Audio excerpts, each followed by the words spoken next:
Boa noite a todos os irmãos presentes, internautas que nos assistem, no Centro Espírita Caminhando para Jesus, que neste ano completou 70 anos de vida, 70 anos de luz e 70 anos do pão espiritual.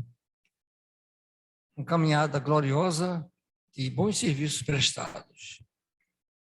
Vamos hoje ter o nosso irmão Flávio Lima com um tema o mais importante para todos nós. Conhecereis a verdade e ela vos libertará.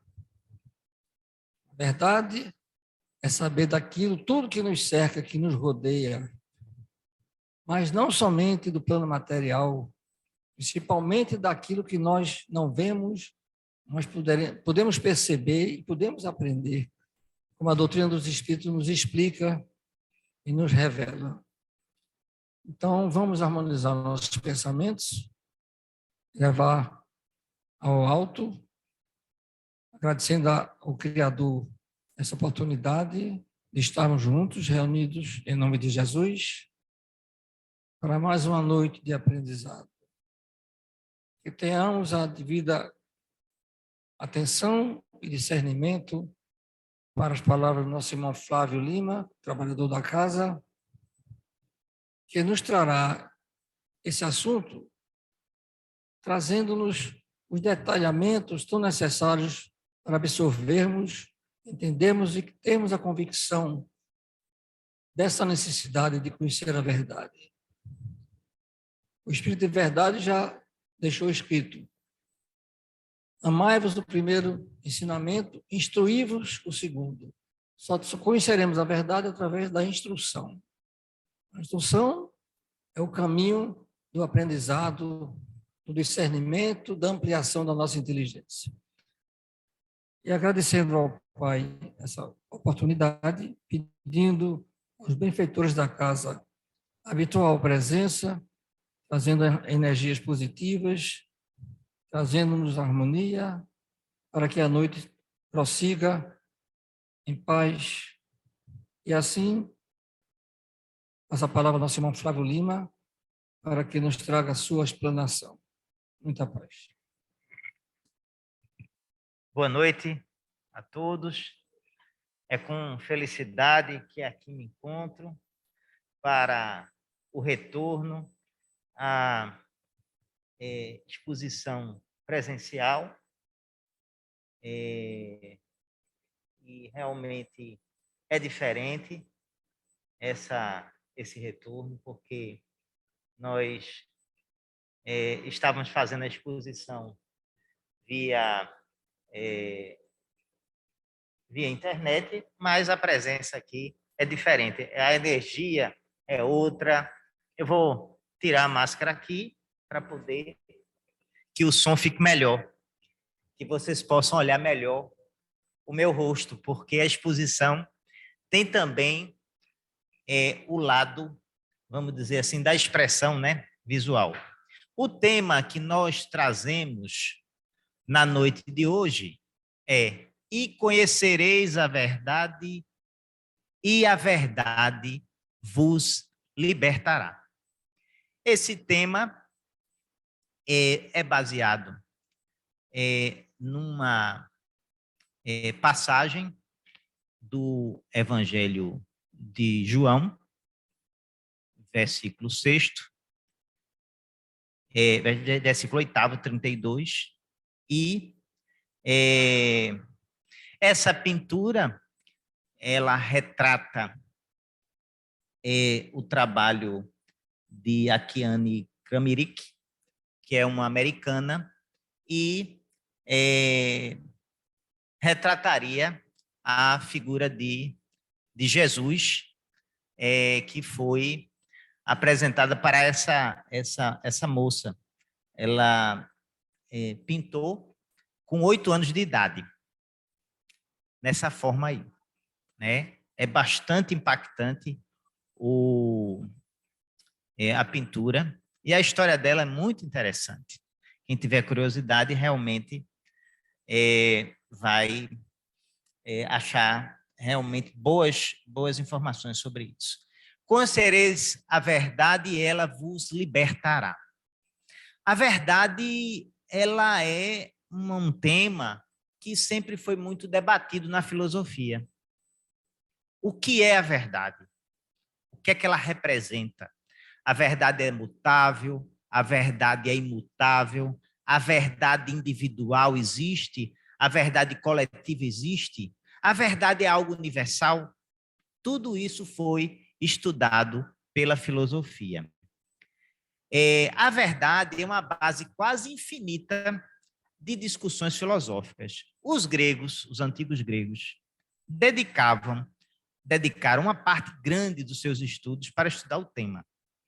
Sócrates, que talvez seja considerado o filósofo grego antigo mais relevante, tanto é que a filosofia grega ela é dividida antes de Sócrates e depois de Sócrates.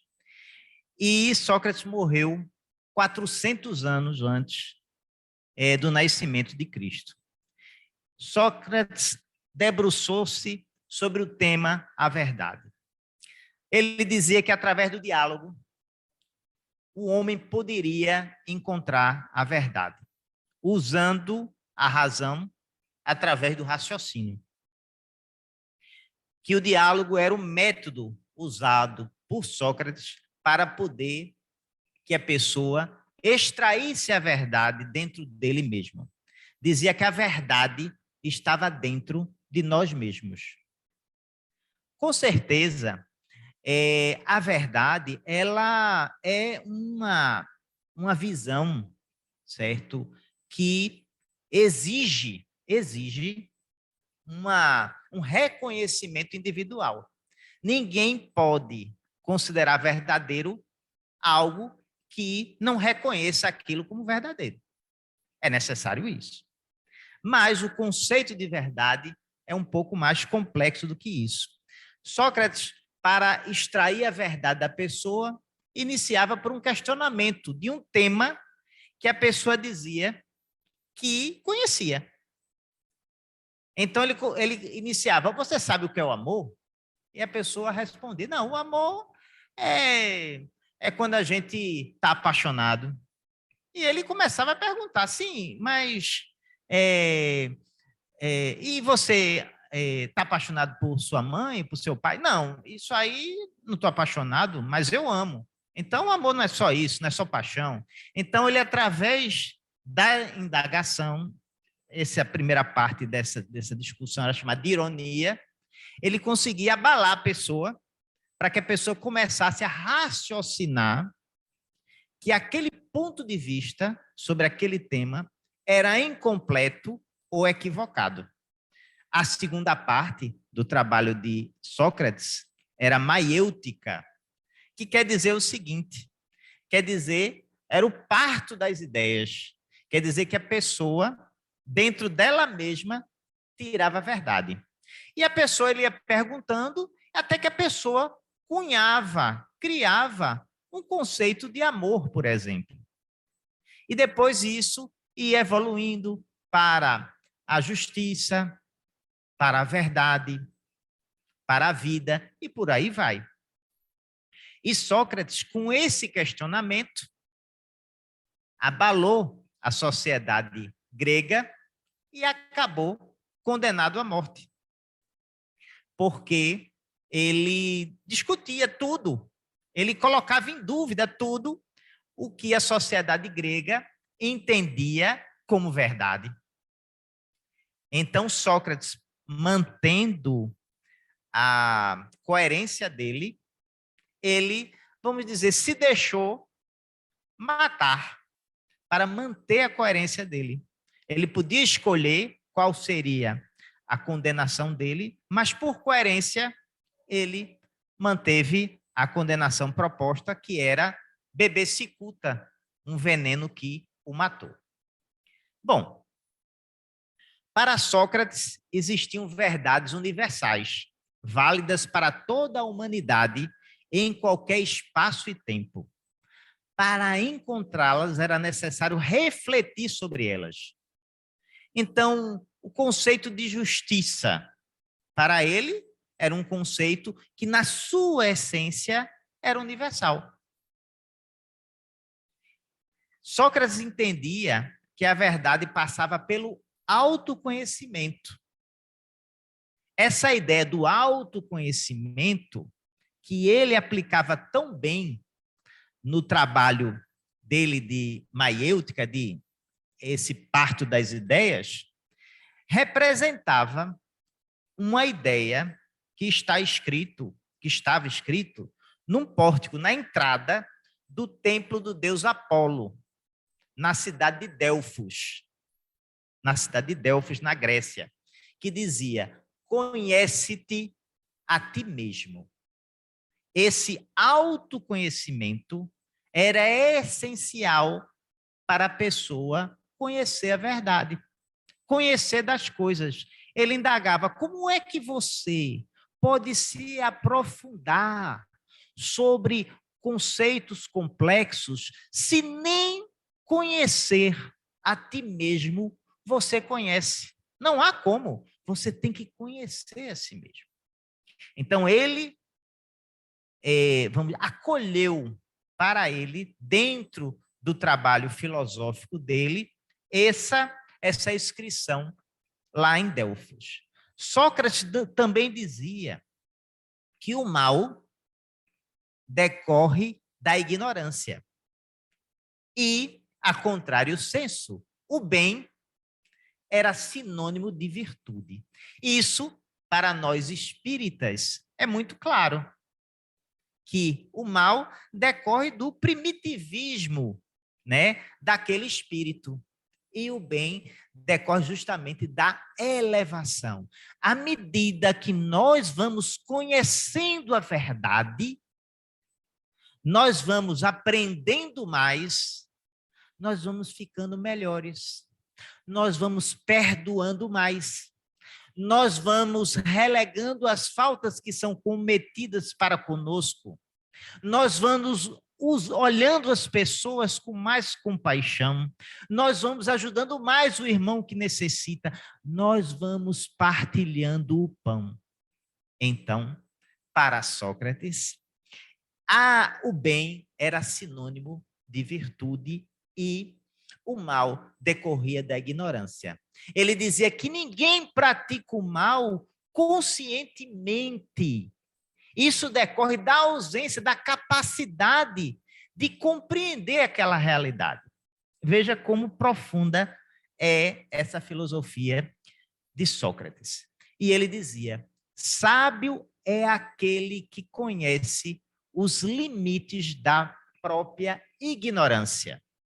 Ora, quantos de nós não conhecemos pessoas que se dizem sábios, que se dizem conhecedores, que não querem saber de mais nada porque já sabem muito?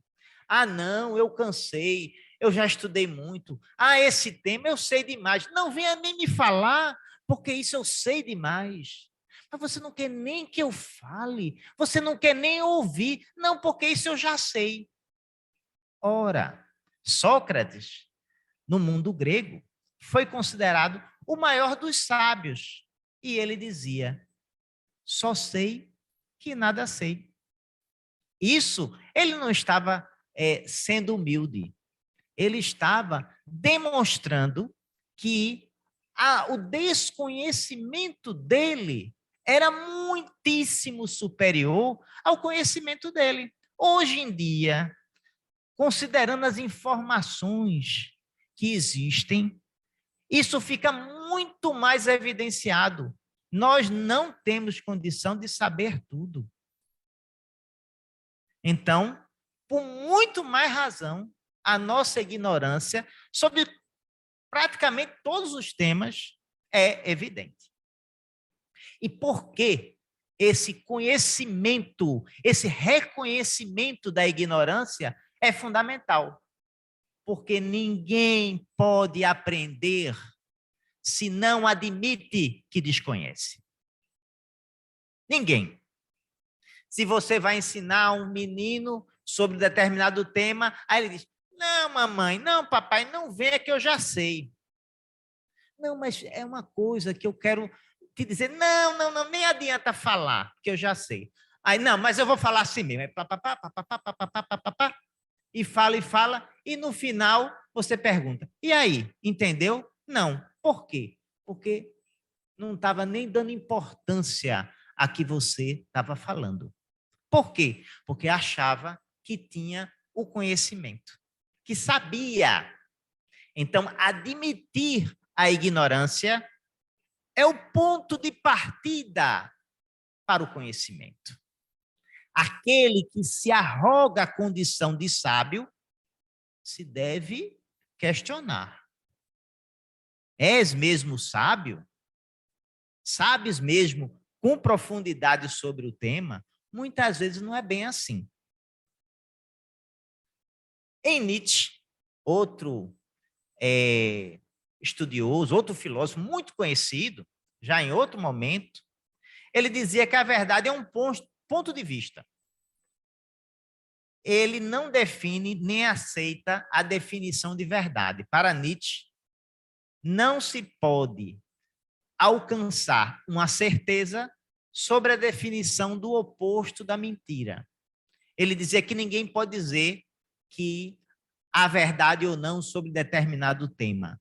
É uma situação em que havia uma certa insegurança se era a verdade ou não, porque como é que você pode provar que isso é mentira?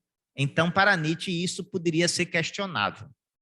Tomás de Aquino, a seu turno, baseia-se no fato que é impossível para alguém declarar o relativismo da verdade sem colocar fora ou acima da declaração. A frase todas as verdades são relativas, ou seja, a verdade ela é fluida, é questionada por Tomás de Aquino. Ele dizia o seguinte, que essa frase ela não é aceitável. Por quê? Porque se ela for verdadeira, você está dizendo uma verdade e aquela verdade, todas as verdades são relativas, seria contrário à própria frase, porque você está dizendo que aquilo ali é verdade. Então, é tudo relativo, você não pode dizer que aquilo é verdade. Se você disser que todas as verdades são relativas, é falso, a declaração não tem força, porque você destrói a própria força do argumento. Então, Tomás de Aquino entendia que a verdade ela é universal, que ela representa algo que existe ou não existe. Ela representa uma situação que possa ser comprovada. Então, essa é a visão de Tomás de Aquino. No dicionário, nós temos justamente isso. Verdade, propriedade de estar conforme com os fatos ou a realidade. Então, coisa, fato ou evento real. Qualquer ideia, princípio ou julgamento, aceito como autêntico. Então, a verdade não é relativa. A verdade, quando ela vai expressar alguma coisa, ela está expressando aquela coisa e aquilo ali é um fato comprovado. Agora, a verdade no evangelho de Jesus. Jesus trouxe um evangelho baseado na verdade. Eu sou a verdade, o caminho e a vida. Então, Jesus nos oferece um evangelho baseado na verdade, que é atemporal. O que ele falou há 2000 anos atrás é plenamente aplicável no momento. E tudo leva a crer que continuará sendo aplicável no futuro. É imutável. Os ensinamentos dele não são mitigados, não são alterados com o passar do tempo, não. Continua sendo aplicáveis. Agora, hoje, mais de 2000 anos depois que ele lançou essa semente de bondade e conhecimento sobre o nosso planeta, que deve frutificar nas nossas mentes e corações. Nós ainda não a compreendemos. E quando a compreendemos, não a aceitamos. E mesmo quando a aceitamos, não a praticamos. Nós nos deixando muitas vezes estacionados em nossa caminhada evolutiva. Então, não é suficiente compreender. É necessário compreender, é necessário aceitar e também praticar. Pilatos, ao indagar Jesus sobre a verdade, Jesus estava preso, estava acorrentado, e Pilatos o indaga sobre a verdade. O que é a verdade?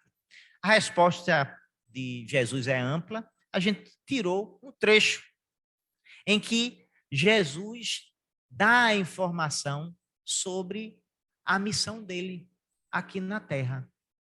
Ele diz: eu não nasci, nem vim a este mundo, senão para testemunhar a verdade. Para dizer verdades que nós estávamos precisando escutar. Nós estávamos precisando ver. Todo aquele que é da verdade ouve a minha voz. Isso se aplica hoje. A voz de Jesus continua a ser ouvível. Tenhamos ouvidos para escutar. A voz dele está nos ensinamentos dele. Ele ainda fala por seus ensinamentos. Em outro trecho do Evangelho, ele diz: eu sou o caminho, a verdade e a vida. Ninguém vem ao Pai senão por mim. Quando ele fala isso, é interessante observar, não é que a pessoa necessariamente precisa conhecer Jesus para evoluir, para chegar ao Pai. Não. Ele quis dizer que o caminho é aquele.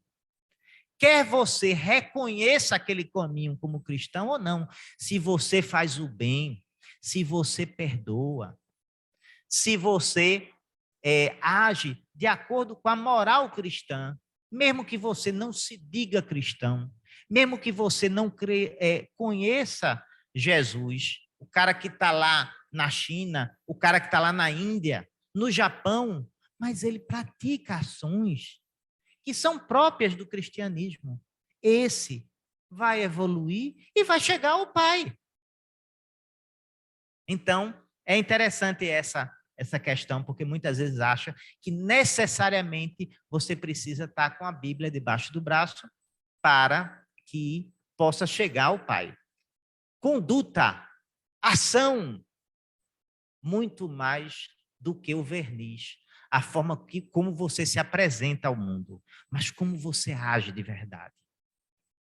Isso é muito mais importante, porque a gente não pode se esconder de Deus. Deus tudo sabe, tudo vê, até os nossos pensamentos mais recônditos, mais escondidos. Isso ele sabe. Bom, nossas limitações humanas, como o apego à matéria e às paixões, são obstáculos, embora transponíveis. Esses obstáculos são transponíveis. A gente pode ultrapassar isso. Mas são obstáculos ao conhecimento amplo da verdade evangélica. Por quê? Porque as paixões nos cegam. Você já ouviu falar disso? Alguém já ouviu falar? A pessoa está apaixonada, ela está cega para o mundo. A pessoa torce por um time de futebol, mas de uma forma tão intensa que a pessoa fica cega. Então, as paixões e o apego à matéria também, o apego à matéria, ela nos retira a possibilidade de conhecer a verdade evangélica, de conhecer os ensinamentos de Jesus. Porque a gente não vai ter condição de conhecer a fundo, internalizar aceitar e praticar. Porque entendeu? É a fé raciocinada. Estou fazendo isso porque o padre mandou. Desculpa, o padre pode ser o pastor ou o religioso mandou. É diferente de eu estou fazendo isso porque eu entendo que é o melhor a se fazer nessa situação, porque essa pessoa está precisando. Pronto. Você tem um argumento próprio, individual, em face da construção da verdade, que agora você é portador. Você construiu um argumento, você construiu a verdade para a prática do bem. Jesus nos legou, nos deixou, nos deu de bandeja um evangelho sublime. Somos meros habitantes de um pequeno planeta, orbitando uma estrela de quinta grandeza, num dos braços da Via Láctea. Via Láctea é essa que tem mais de 200 bilhões de estrelas. E quantos bilhões de galáxias nós temos no universo? Então, nós recebemos algo muito precioso. Um manual completo de viver bem, de transformar o nosso planeta num paraíso. O Evangelho de Jesus é isso, é um manual completo de transformar o nosso planeta num paraíso. Se nós o cumpríssemos integralmente, alguém duvida que o nosso planeta seria um paraíso? Ele será. Mas demora, precisamos evoluir, precisamos nos reformar intimamente, precisamos raciocinar. Ora, temos poucos méritos individuais e coletivos e tivemos o privilégio de termos a encarnação de Jesus entre nós. Embora muitos, ainda hoje, depois de 2000 anos, ainda não conseguem compreender a importância da presença de Jesus aqui na Terra. Não consegue nem imaginar. Muitas pessoas que se colocam como estudiosos, como sabedores, mas, às vezes, o coração endurecido, né? Não é tocado pela humildade, não é tocado pela condição de acreditar em algo que abale as suas ideias. Então, não compreendem a passagem de Jesus aqui na Terra.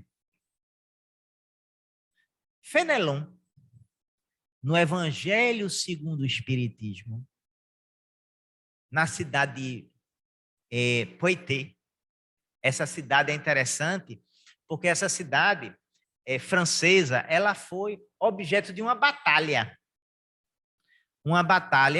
no século VII, o ano 732 depois de Cristo, em que forças chamadas muçulmanas avançavam sobre a França. Já tinham dominado a Península Ibérica e avançavam sobre a França. E nessa batalha, eles foram vencidos e alguns estudiosos dizem que se tivesse ele tivesse vencido essa batalha, a visão do cristianismo seria diferente, porque havia uma alteração histórica, mas houve esse fato aí nessa cidade francesa, em 732 depois de Cristo. Bom, então Fenelon diz: um dia Deus, em sua caridade inesgotável, porque Deus é bom, certa vez perguntaram a Jesus, disseram: Jesus, o Senhor é bom. Aí Jesus disse: não. Por que me chamas de bom? Só Deus é bom. Só Deus é bom. Né? Então, ele é interessante isso, né? Ele, para nós, Jesus é o símbolo máximo da perfeição humana. Mas como Jesus, entendeu que essa qualidade só era referenciada a Deus, ele não se atribuiu essa qualificação. Mas vejam, um dia Deus, em sua caridade inesgotável, permitia ao homem ver a verdade através das trevas. O mundo estava envolto em trevas, em escuridão. Nós estávamos estagnados, sem avançar espiritualmente. E Jesus se colocou numa condição de encarnar aqui na Terra, sabendo o que sofreria para nos ajudar, para nos salvar, para nos permitir conhecer a verdade, para nos permitir evoluir.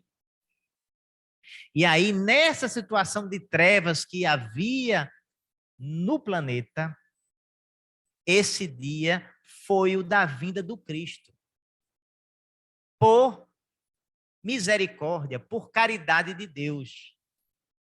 Esse dia foi o da vinda do Cristo. Depois da luz viva, porém as trevas voltaram. As trevas voltaram. Distorceram o evangelho de Jesus. Mercantilizaram o evangelho de Jesus. Enfraqueceram. Mas foi dito que se mandaria um consolador. O consolador prometido para resgatar aquilo que foi dito no passado, de acordo com a origem, o sentido verdadeiro do que foi dito no passado, e também esclarecer coisas do futuro. E isso é nada mais, nada menos do que o Espiritismo.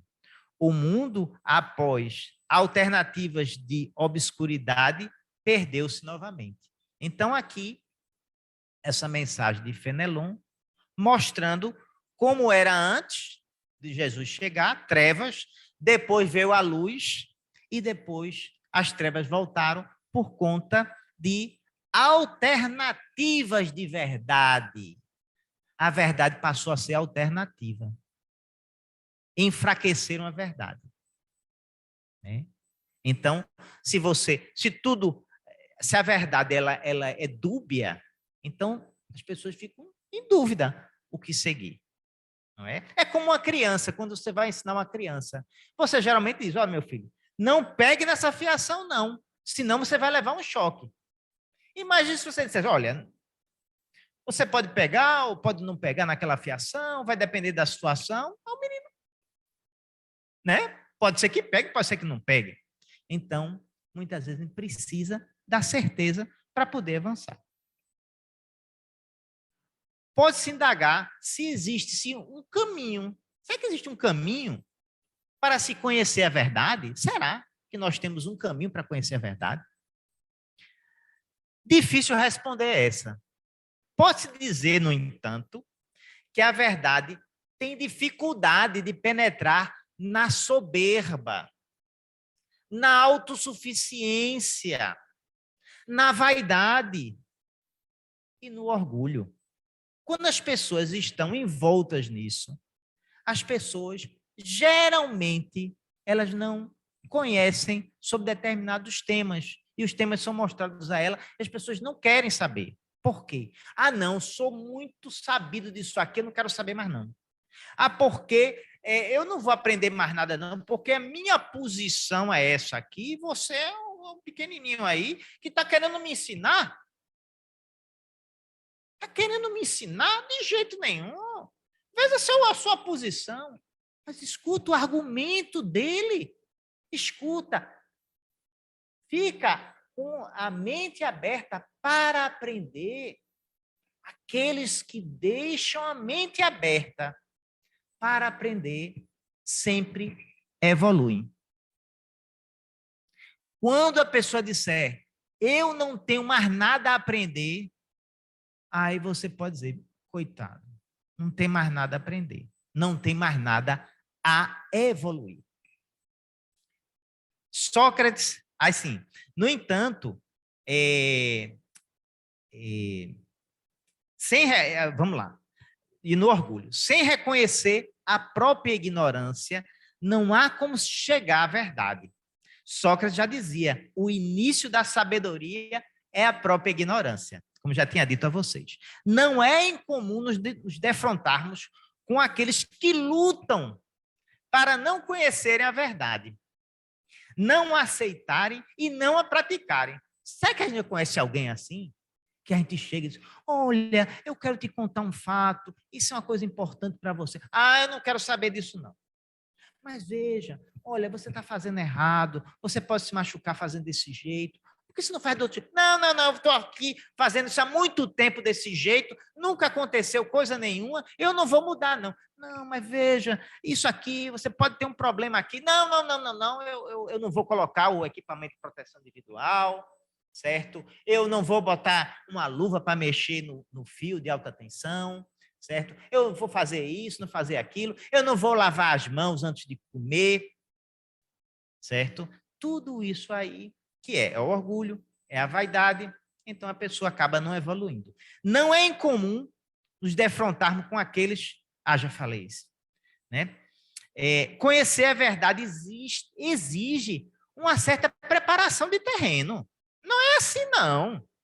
Você tem que se preparar. Há uma dose de humildade. Porque quem quer aprender tem que ser humilde. Tem que ser.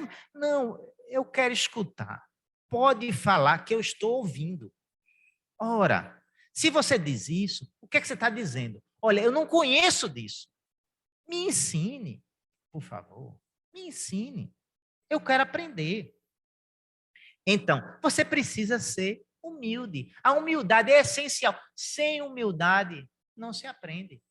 Não se aprende, porque se você não é humilde, você só quer dar lições, né? Você só quer dar lições. Você não quer aprender, você quer dar lições. Saber que nada sabia dava a Sócrates uma certa vantagem na busca pelo conhecimento. Ele dizia isso. Essa questão de Sócrates, eu gosto de levantar, porque nesse tema, é um tema assim que ele tem algumas passagens muito significativas. Então, Sócrates é um exemplo a ser seguido nessa questão da humildade que ele tinha quanto ao conhecimento.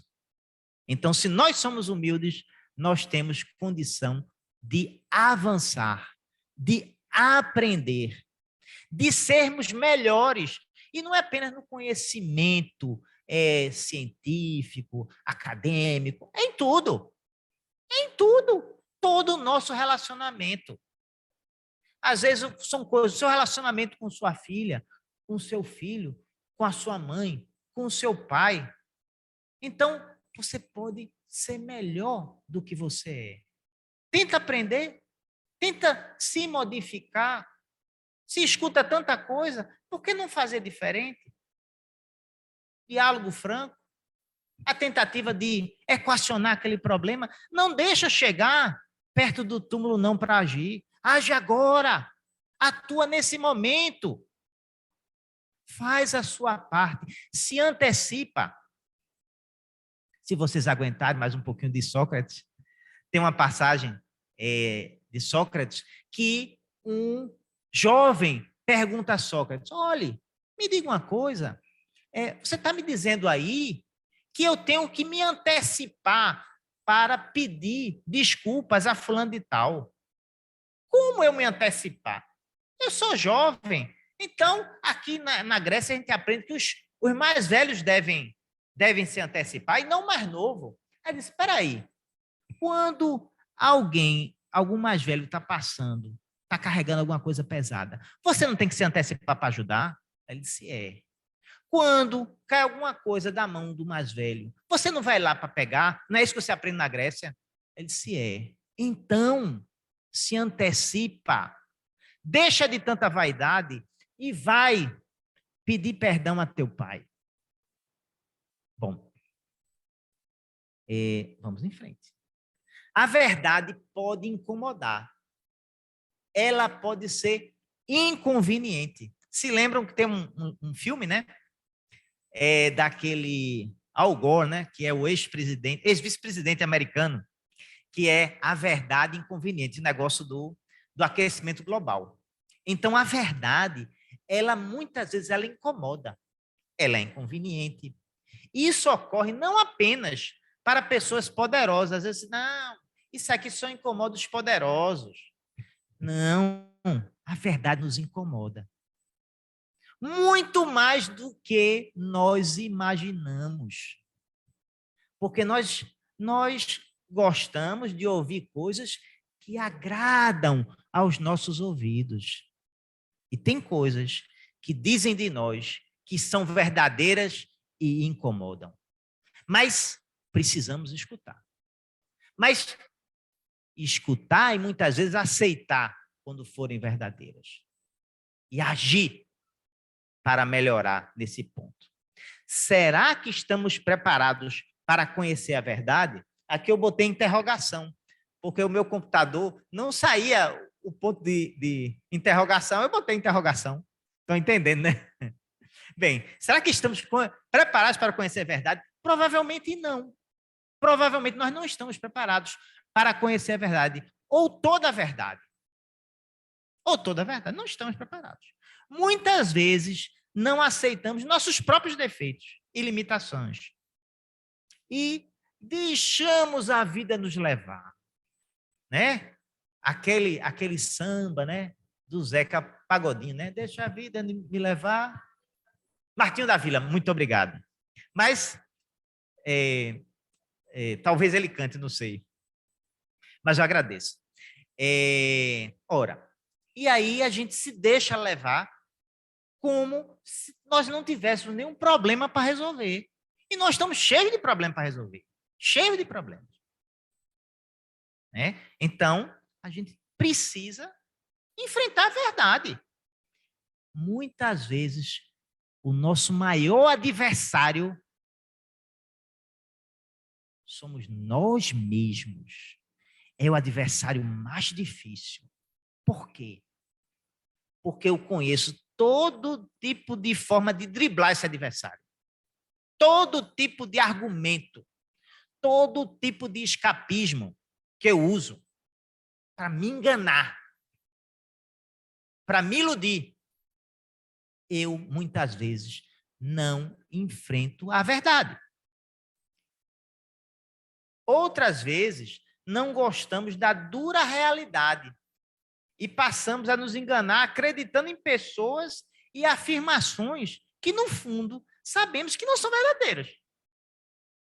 Porque não estamos acostumados a enfrentar a verdade. Muitas vezes você quer ouvir aquele discurso bonito. Eu vou fazer isso, eu vou fazer aquilo, eu vou ajudar, eu vou não sei o quê, eu vou transformar, daqui a pouco vai ser uma maravilha, vai ter carro voador para tudo quanto é canto, e não sei o quê, você não vai precisar trabalhar mais não. Não, o dinheiro vai chegar na sua conta todo dia, todo mês, você não precisa trabalhar mais não. Então, mas isso é maravilha ouvir. Mas você sabe que isso é mentira, né? Você sabe que isso é mentira. Então você está se enganando. Você está se enganando. Sócrates, novamente, dizia que a pior forma de enganar-se é quando você... A pior forma de engano é quando você mesmo se engana. É a pior forma. Porque quando você se engana, você mesmo se engana, certo? Só você pode consertar. Nada externo altera, só você pode consertar. Bom, muitos políticos se aproveitam de nossa boa-fé e de nossa dificuldade em aceitar a verdade para contar um mundo de rosas. As campanhas políticas muitas trazem promessas que jamais serão cumpridas, porque certamente não aceitaríamos apenas as afirmações factíveis. Certamente, se o político chegar e disser a realidade, olha, é o seguinte, o Estado está sem dinheiro, tá certo? Ou a prefeitura está sem dinheiro, o país está sem dinheiro, a gente vai ter que fazer isso, vai ter que fazer isso, tá certo? Vai faltar dinheiro, o preço das coisas vai aumentar, certo? Se ele disser isso, ele não tem nenhuma chance de ser eleito, nenhuma. Ele tem que mentir, ele tem que enganar. As pessoas têm que gostar, as pessoas gostam de ouvir aquela história. E muitas vezes nós gostamos também, em determinada situação. Às vezes você vai para o médico, ó, tu tá lascado, viu? Mas tá ruim mesmo. Ó, daqui é ladeira embaixo, não tem mais jeito não. Mas doutor, não. Ó, por mim, você tá frito. Viu? Poxa. Aí você sai ali, né, meio cabisbaixo, né? E vai para outro, né? Não, isso aqui não, é uma situação grave, mas tem boas chances de se recuperar. Um caso em 1 milhão que se recuperou. Não, tem boas chances. Está enganando a você. O que é melhor, saber a verdade ou ser enganado? Depende. Depende da pessoa. Eu prefiro saber a verdade. Que eu sabendo a verdade, eu posso agir ou não agir de acordo com aquele fato. Mas vamos lá. Isso às vezes é uma questão da nossa própria cultura. Nossa cultura é um pouco assim, a gente não gosta muito de verdade. Somos prisioneiros de nossa própria limitação de aceitarmos a verdade. Muitas vezes vivemos num mundo irreal, ilusório, que criamos, que não representa quem somos e o que queremos. Tão somente porque a realidade exige ação, mudança, esforço e confrontação com a própria realidade. E estamos muito apegados ao comodismo do dia a dia para enfrentarmos nós mesmos. Muitas vezes a gente, não, vamos deixar esse negócio, depois a gente resolve. Depois a gente vai trabalhar nisso aqui. Não, eu ainda sou muito novo. Como assim é muito novo? Por que tu não resolve logo agora? Não, mas é o momento de curtir, é o momento de não sei o quê. Mas isso aqui é uma coisa que não está certo. Isso aqui vai ser ruim para você. Está sendo ruim agora, vai ser ruim para depois. Não, agora eu não quero pensar nisso aí, não. Porque a pessoa está se iludindo. A consequência vai ser lá na frente. Lá na frente vem um cacete e a pessoa, eita, por que eu agi desse jeito? Por que eu fiz dessa forma? Porque me disseram, um médico me disse que eu não podia beber tanto, que eu não podia fumar tanto, que eu não podia me drogar. Mas eu fiz tudo isso. E aí? E aí tem um preço alto que a pessoa vai pagar. Bom, o que é isso? É fugir da realidade. E a realidade, ela é muitas vezes difícil de aceitar. Muitas vezes é difícil aceitar a realidade. Mas não há outro caminho. Não há outro caminho de evoluir se você não se defrontar consigo mesmo. Você não procurar se aperfeiçoar. Você não realizar o que a gente muitas vezes diz aqui, a reforma íntima. É uma exigência necessária. Quando Jesus nos ensinou que a liberdade exige o conhecimento da verdade, e conhecereis a verdade, e ela vos libertará. Não o quis dizer no aspecto material. Não se trata aí da verdade material, de você ir e vir. Não é o cara que está preso, não, e o cara que está solto. Não é esse tipo de libertação que ele está falando, não. O sentido que Jesus disse, a libertação, é muito mais profundo, é muito mais importante, é muito mais relevante. Que estamos aqui encarnados, mas no futuro estaremos desencarnados do outro lado. E muitas vezes, muito mais tempo desencarnados do que encarnados. Ninguém sabe. Né? Então, e mais, o nosso futuro vai espelhar o que nós fazemos agora, o que nós aprendemos agora, os débitos que a gente deixa aqui, ou os créditos que a gente consegue construir. Agora, Jesus, quando nos fala de libertação, ele fala no aspecto moral, no aspecto da espiritualidade. Um prisioneiro, por exemplo, pode ser muito mais livre do que seu próprio carcereiro. Como assim? Vamos lá. Se o carcereiro está preso a conceitos e ideias equivocadas e falsas, que o impede de compreender a realidade, ele terá a liberdade material, mas estará prisioneiro a ideias e afirmações que não refletem a realidade, sendo um prisioneiro no sentido moral. Já o prisioneiro que está com a sua liberdade motora controlada, ele não pode nem ir nem vir, está preso na cadeia, poderá ser mais livre que o carcereiro dele. Porque seus pensamentos e ideias lhe proporcionam a liberdade de pensar por si mesmo e de construir a sua própria verdade. A verdade, em seu sentido mais amplo, liberta. A verdade liberta.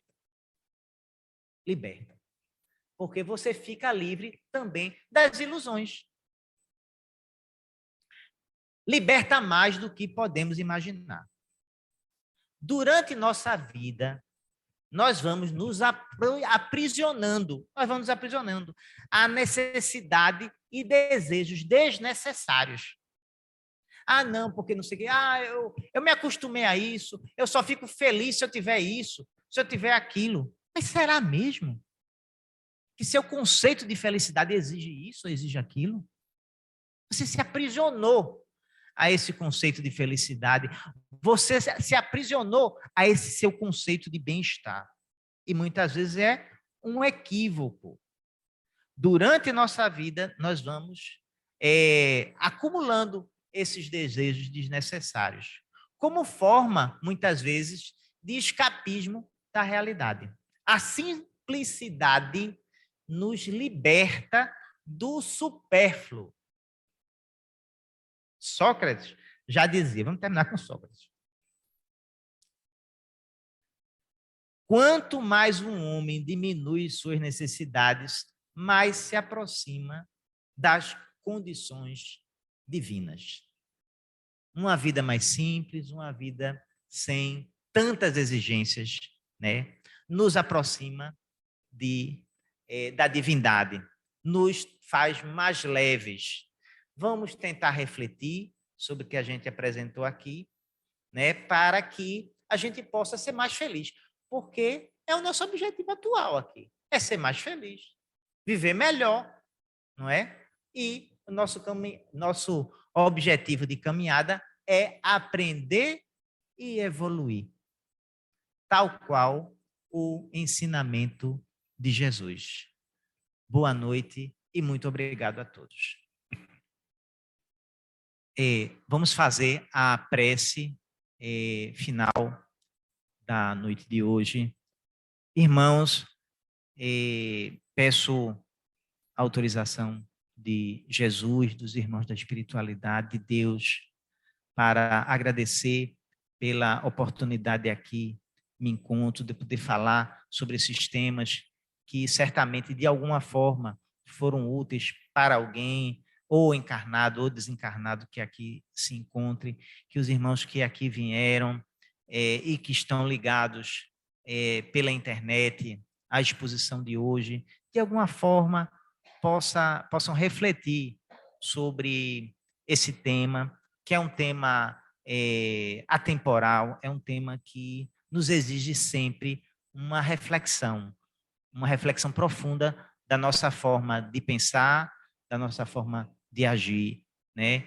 Que nós possamos voltar para os nossos lares em segurança, em tranquilidade, tudo segundo a paz do nosso Senhor Jesus Cristo.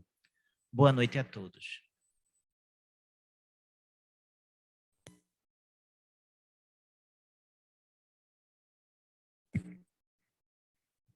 Bom, meus irmãos, agradecidos ao nosso irmão Flávio, aos aqui presentes, os internautas que nos assistem, e só lembrando a questão da ignorância, que é o grande flagelo que nos aflige, nos atinge,